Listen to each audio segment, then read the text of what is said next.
मैं एक कहानी सुनाता हूँ ऐसे पिता की जिसकी 8 संतानें होती हैं। उसके 2 लड़के होते हैं और 5 लड़कियाँ। धीरे धीरे लड़के बच्चे बड़े होते हैं तो 2 तो डेथ कर जाते हैं, लेकिन तो भी 6 रहते हैं, 5 लड़कियाँ 1 लड़का। पहले लड़की की शादी पिता बड़ी धूमधाम से कर देता है। दूसरी की शादी के लिए वह सोचता है तो कैसे समस्याओं में फंसता है, यही बताना चाहता हूं। क्या होता है कि वह लड़की जो है उसमें कुछ चारित्रिक दोष आ जाते हैं और वह प्रेग्नेंट हो जाती है, कुंवारी। किसी तरह फादर उसको वर्षन करवा देता है और कुछ दिनों के लिए वह उस शहर से दूर चला जाता है। वो अपने घर चला जाता है। घर जाने के पश्चात वह जो है उसकी शादी एक अच्छे परिवार में कर देता है। हर गार्जियन चाहता है उसका बच्चा खुश रहे। गलती तो बच्चों से होती ही है, हो गई, फादर ने उसको माफ कर दिया। देखिए कैसी परिस्थितियां बदलती हैं। फादर जो है, पिता जो है, शादी के बाद लड़की एडजस्ट कर जाए उस घर में, इसी के लिए चिंतित रहता है। एडजस्ट कर जाए, उसका परिवार हो जाए और अपने परिवार में खुश रहे, इसी के लिए सतत प्रयत्नशील रहता है। वह लड़की जाती है, कुछ दिनों तक तो ठीक रहता है, लेकिन उसकी सास से उसको नहीं पड़ता।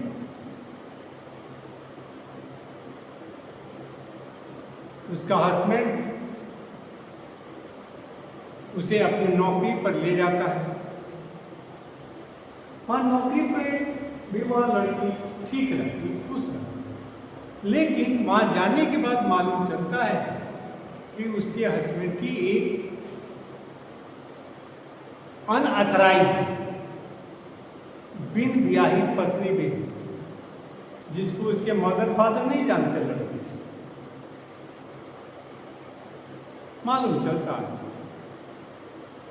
लड़की वहीं अपने हस्बैंड के साथ ही एक जॉब भी करने लगती है, लेकिन जब ये मालूम चलता है तो पति पत्नी में खटास आ जाता है। लड़की बाय द वे वो अपने ससुराल आ जाती है, हस्बैंड के नौकरी से उसका अपने घर आ जाती है, ससुराल आ जाती है। यहाँ उसकी सास से पटता नहीं है। घर वाले एक बार चली आती है वापस अपने नहिरा फादर के पास।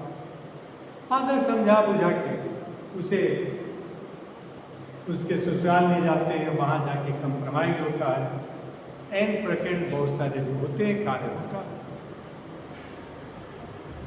लेकिन लड़की वहाँ खुश नहीं रहती है और वहाँ से तब तक उसे एक लड़की हो जाती है। हस्बैंड से संबंध रहता है, लड़की हो जाती है। लड़की बाय द वे आ जाती है, अपने नहिरा आ जाती है, फादर मदर के पास उसकी लड़की होती है। उसके घर खबर जाता है, लोग भी समथिंग खुशी रहते हैं कि चलो अब तो बच्चा पति पत्नी ठीक से रहेंगे। लेकिन वहाँ जाने के बाद संबंध काफी बिगड़ जाता है। बिगड़ जाने के बाद लड़की वहाँ से भाग जाती है और अपने नहिरा आती है, अपने फादर के पास, बच्ची को वहीं रख देती है और चली, और काफी संघर्ष करती है। खर्च करती हैं कि अपने लाइफ के जद्दोजहद के लिए वो जो नहीं करना चाहिए वो भी करने के लिए तैयार। वह बाय द वे एक नर्स की काम करने लगती है एक जगह।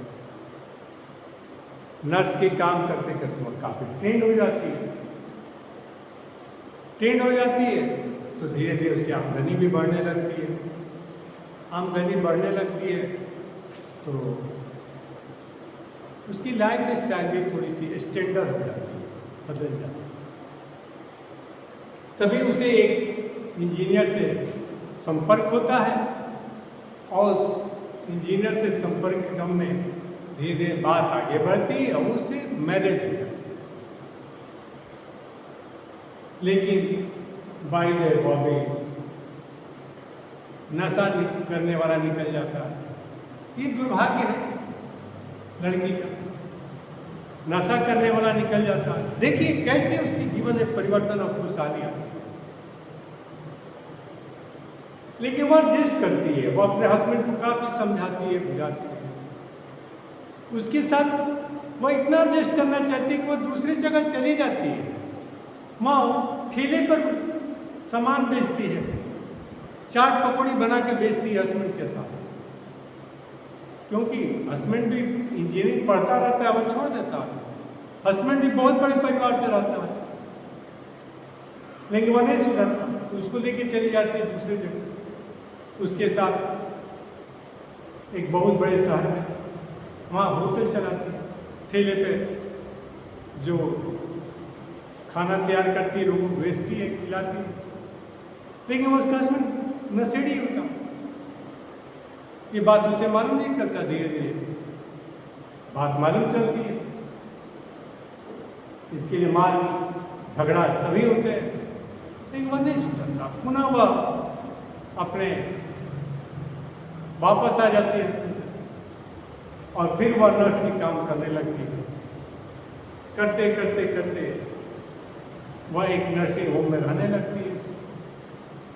लेकिन इस हस्बैंड से तो त्रस्त है, क्योंकि वह तो काम करता नहीं है और पीता नहीं है, पीता ही रहता है, गांजा पीता।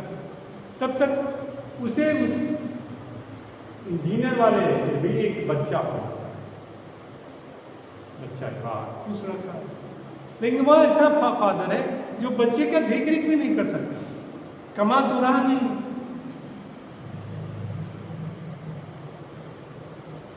किसी तरह वह एक बच्चे को एक दूसरे के परिवार में रखना शुरू करती है और अपने काम पर जाना शुरू करती है। नर्स का काम करने लगती है। करते करते उस एक डॉक्टर से संपर्क हुआ। तब तक कुछ उम्र का एक पड़ाव निकल चुका होता है। किसी तरह फर्स्ट जो हस्बैंड उससे तो तलाक हो ही चुका होता है फर्स्ट इशू के बाद। दूसरे जो ये इंजीनियर है, इससे भी वो तलाक लेना चाहती है। एंड प्रकट जब डॉक्टर से अच्छा संबंध हो जाता है तो वो अपने दूसरे पति से भी तलाक ले लेता है, क्योंकि खुश रखता नहीं है। तो ये जब डॉक्टर तलाक ले लेती है तब तक इसकी लड़की भी बड़ी हो गई रहती है और लड़का भी बड़ा हो गया। लेकिन दोनों बच्चे इस परिस्थिति को खूब अच्छी तरह समझते हैं कि मेरी माँ कैसे परेशान है, मानसिक परेशान।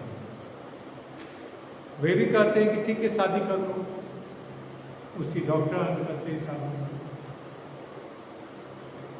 बाय द सेकेंड जो मैरिज जो है उससे तलाक हो जाता है और वह जो है डॉक्टर से शादी और काफी खुश रहती है। डॉक्टर की भी एक पूर्व पत्नी रहती है जो देहांत हो जाता है, उसके भी 3 बच्चे होते हैं। खैर उससे उस दोनों के बीच में अंडरस्टैंडिंग रहती है, दोनों पढ़े लिखे समझदार हैं। और इस प्रकार तीसरे मैरिज के बाद उसके जीवन में काफी खुशहाली आती है। तब उसे कुछ पीस मिलता है, शांति मिलती है और उसका लाइफ ऑफ स्टैंडर्ड काफी आगे बढ़ता है। मेरे करने का अर्थ ईश्वर सब करता है, लेकिन कब किसको क्या मिलेगा ये कोई नहीं जानता।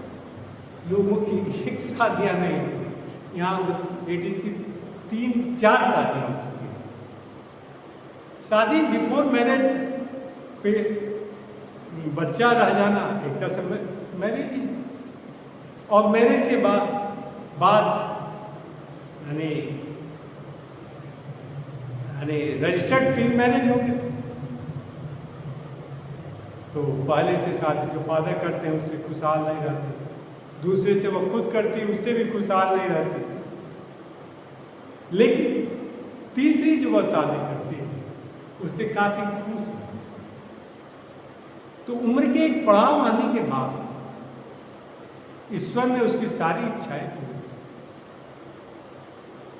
भले बाल बच्चे उसके साथ जो करते हो, जैसा भी व्यवहार करते हो, लेकिन उसे प्लेजर महसूस होता है कि हाँ हमने जो किया वो अच्छा किया, सही किया, और उसका डिसीजन सही भी होता है।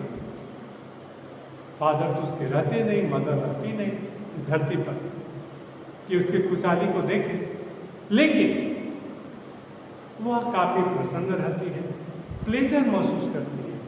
तो मैं कहता हूं ईश्वर कब क्या देगा कोई नहीं जानता, इसलिए ईश्वर पर भरोसा रखना चाहिए और समय आने पर ईश्वर देता है।